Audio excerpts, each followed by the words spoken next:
Press meet లో ఊరు వాడ అంటే ప్రతి పల్లెలు ఈ డెవలప్మెంట్లు వీటికి ఒక 100 కోట్ల రూపాయలు ఖర్చు పెడతాం, అవసరమైతే 200 300 దాకా అనేటటువంటిది ఓ ప్రచారం తెర మీద తీసుకొచ్చారు. దానికి వెబ్సైట్ ఇదంతా పెట్టుకొచ్చారు. ఆ పెట్టినటువంటి వాళ్ళు ఎవరు, వాళ్ళు ఏమన్నా వైఎస్ఆర్ కాంగ్రెస్ పార్టీ నాయకుల, అది ఆంధ్రజ్యోతి రాస్తే బాగుండేది. పేర్లతో సహా ఉన్నది అక్కడే ఎవరెవరు పెట్టారు. వాళ్ళు ఫస్ట్ నుంచి ఎన్టీఆర్ అభిమానులు.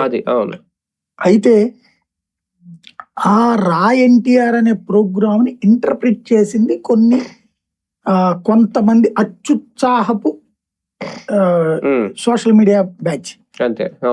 ఇన్ఫ్లుయెన్సర్లు కూడా కాదు వాళ్ళు. ఇన్ఫ్లుయెన్సర్ అంటే వాళ్ళు మాట్లాడితే సమాజం విని గ్రహించి కొంత ఫాలో అవుతుంది అనే వాళ్ళని ఇన్ఫ్లుయెన్సర్ అంటారు.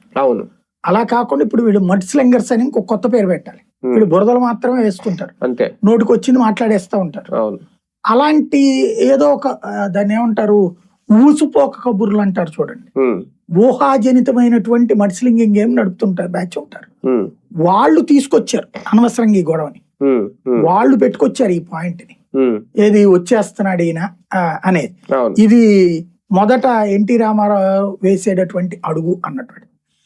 బేసిక్ గా నాకున్న అవగాహన మేరకు జూనియర్ ఎన్టీఆర్ ఇప్పట్లో గొడవలు పెట్టుకునేందుకు సిద్ధంగా లేడు.